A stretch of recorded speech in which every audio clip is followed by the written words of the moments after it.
Ich würde sagen, ich bin ein sehr intuitiver Mensch. Viele meiner Arbeiten entstehen eben aus dem Prozess, aber sind schon auch sehr vom Konzept getragen.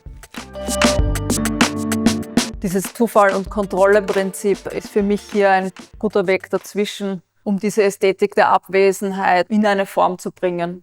Wie stehen Formen zueinander, die sehr abstrakt sind, die sehr organisch sind? Was ist die Qualität der Form? Welche Form bekommt auch die Berechtigung, dann auch gezeigt zu werden? Es fällt sicher sehr schnell ins Auge, dass es sich hier um ein recht unkonventionelles Display handelt. Es wurde ganz bewusst auf Sockel oder Podeste verzichtet für die Präsentation dieser einzelnen Exponate, die ganz unterschiedliche Herkunftsgeschichten mit sich bringen.